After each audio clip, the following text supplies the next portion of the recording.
Las Vegas Raiders. Winners and losers revealed. The Las Vegas Raiders are looking like a completely different squad this year.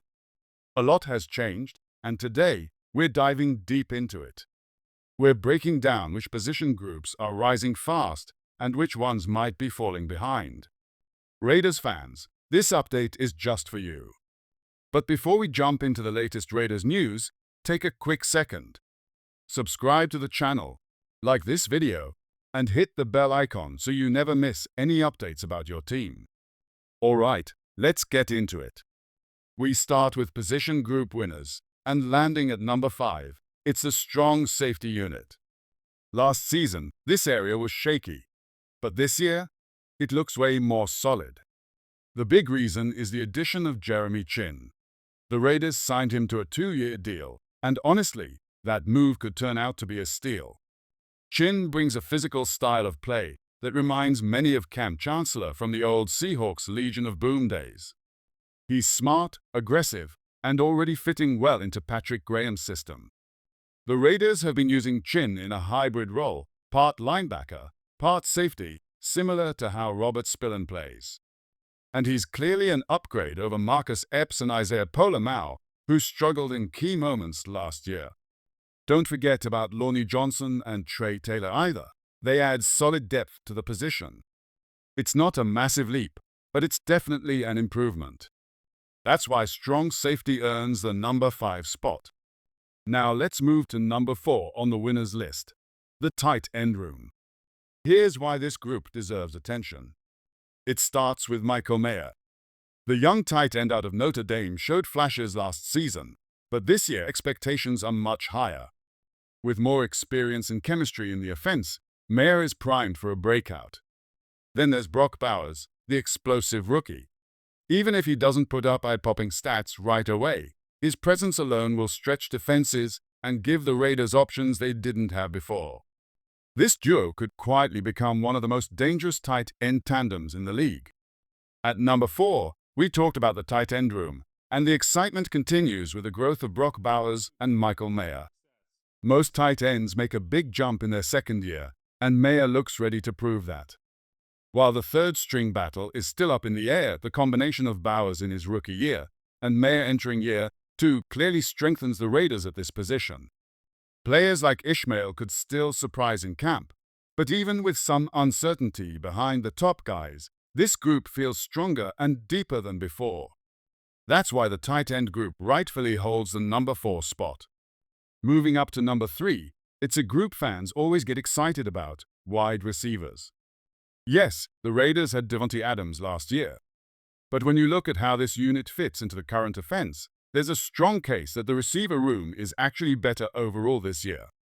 Start with Trey Tucker. He's entering his second season and has come into camp looking sharper, faster, and more confident. The way he's building chemistry with the quarterbacks reminds some of the connection between Tyler Lockett and Geno Smith in Seattle. Not just deep balls, but trust and timing too. Rookie Jack Beck, picked in the second round, brings physicality and reliable hands. Then there's Dante Thornton Jr., already working with the first-team offense and turning heads with his speed and size. He's not just making noise, he's earning his spot.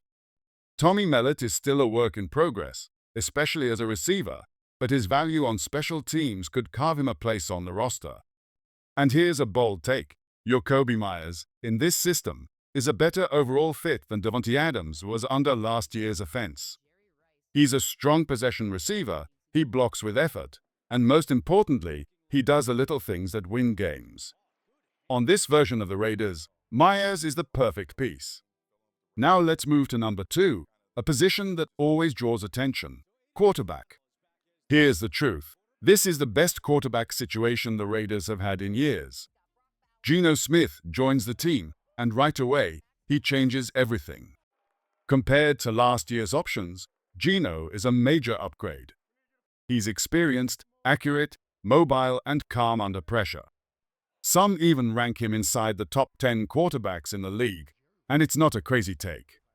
Behind him, Aidan O'Connell is one of the better backup quarterbacks in the NFL. He showed growth last season, and it's clear the coaching staff still believes in him. Having a reliable backup is important for any serious team. Even Cam Miller, the young prospect, has shown flashes that make him an intriguing developmental player for the future. In short, the quarterback room is stronger, smarter, and more balanced than it's been in a long time. And that's why it earns the number 2 spot. We've gone through the top contenders, but now it's time to talk about the number 1 biggest winner from this Raiders offseason. No surprise here, it's the running back group.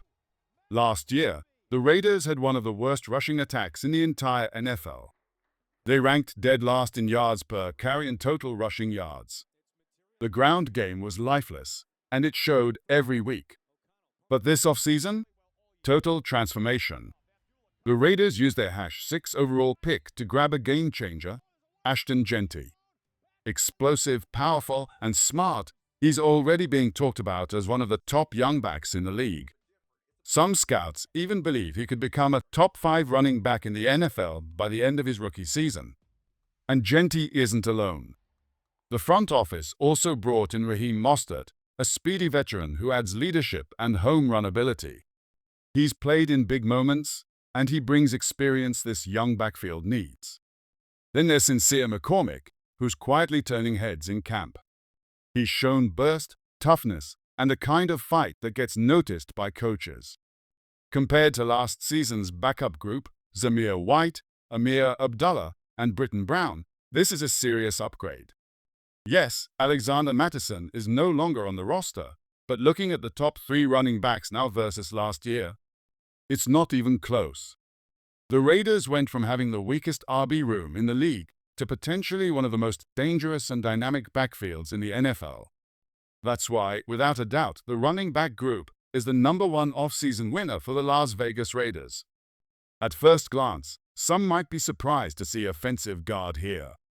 After all, the Raiders added Alex Cappa, an experienced veteran. But let's look deeper. Cappa struggled last season.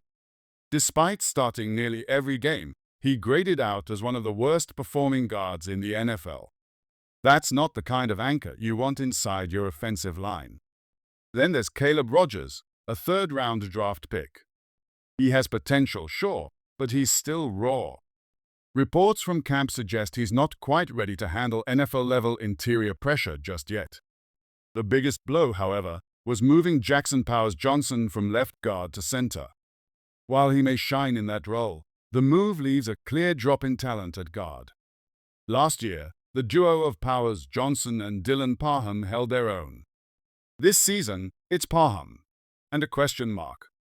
The rotation of depth players, Jordan Meredith, Netane Muti, and others, hasn't shown enough to inspire full confidence. Bottom line, this position isn't terrible, but it's not stronger than it was. That's why offensive guard cracks the list at number 5. #4 cornerbacks. This one was tough to place. There's talent, but there's also a lot of uncertainty. Let's start with what we know.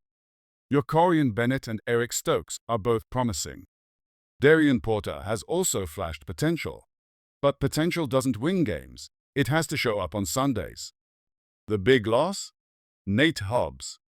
Losing Hobbs created a major hole in the slot. He was the Raiders' most reliable corner, and now the top nickel option is Darnay Holmes, a player who's had his ups and downs. That's a risky bet, especially in a league where quick slot receivers can burn defenses fast. Defensive coordinator Patrick Graham may try using safeties like Thomas Harper in that nickel role, but it's a gamble.